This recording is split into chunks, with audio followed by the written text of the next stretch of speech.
The People's Countryside The People's Environmental Countryside Debate Environmental Debate Podcast. People's Countryside Environmental Debate Podcast. People's Countryside Environmental Debate People's Podcast. Countryside Environmental Debate Podcast. For example, if I wake at 3 a.m, I smile and think I've got hours left in bed. Whereas someone with an unhealthy mindset towards sleep might panic that they've woken and need to get back to sleep, which keeps them awake. It's just a short jump in mindset to begin to see we're all linked by water too. This is the People's Countryside Environmental Debate Podcast with me, Stuart the Wildman Mabbott, and you. I forget your name. Yeah, William, the forgettable character, Manklow. Yeah, you see, as everybody who's not you as a forgettable character, Stuart. Yeah. I'm William Manklow, and you are Stuart the Wildman Mabbott. Where you, the listeners, send in questions for us to talk about. We don't see them before we press record. We don't do any preparation. We visit them cold. And most of the big issues in life you do get presented with without any warning. And there are enough experts out there. We just want to be free to explore our initial thoughts openly. I challenge you on one assumption, that we don't prepare for them. We don't prepare for them by looking at the question. We prepare for them by doing about 7 years of podcasting. Yeah, so most of the questions in some way have been asked before. Kind of loop around the subjects. Yeah. Do you remember the 6 themes? No, I don't. Well, let's move on then, shall we? So we've got Paul in Stithians, Cornwall, back in England. He sets the first question, and then Clodagh is back from Larne in County Antrim, Northern Ireland. What's Paul's question? Paul's question is as follows. I've heard you guys saying meditation is something you find useful. A friend of mine says they struggle to stay awake, so they can't do it. I often think we don't take sleep seriously and don't take what I call sleep treatment regularly, or develop healthy sleep patterns and mindsets. If we did, meditation might be more beneficial. I feel I have a healthy sleep mindset. For example, if I wake at 3 a.m, I smile and think I've got hours left in bed.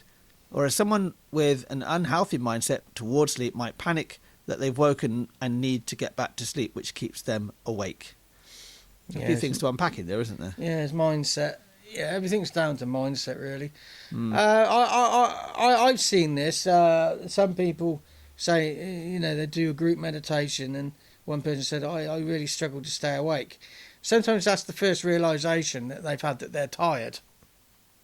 So it's good that they're too tired to stay awake, because they've got something out of it. So then go and have a sleep. Yeah. And then come back, and then once you're awake and you're alert, that's when you meditate. And meditation can be, if you practice open eye meditation, a form of meditation can be done at any time. Yeah. It's not a matter of switching off your brain. It's a matter of allowing your thoughts to pass through you and not engaging with them. Not engage with them, yeah.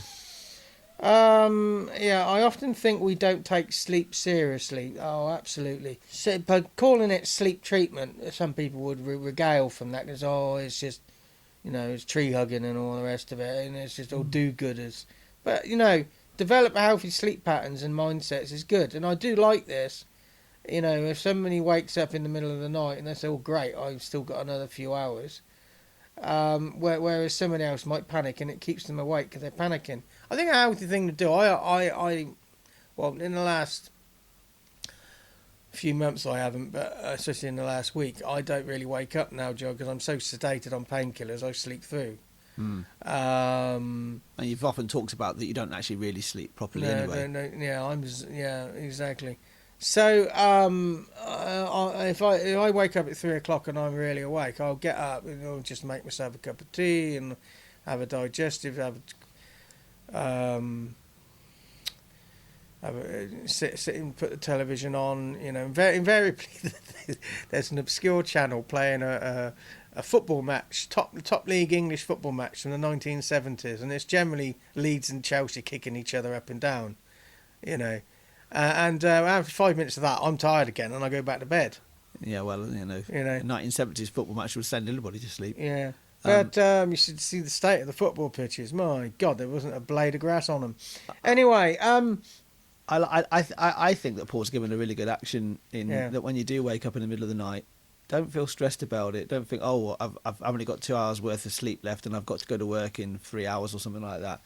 But you're awake, you know. Don't worry about it too much. I think we stress on these things too much. Yeah. I'd like to just move on to Cloda's question and come up with environmental action at the end. What's Cloda's question? Cloda's question, Ireland, Northern Ireland. Yeah, exactly. Yeah, County Antrim, isn't it? Yeah. Cloda, thank you very much for your question and good to hear from you again. The question is as follows.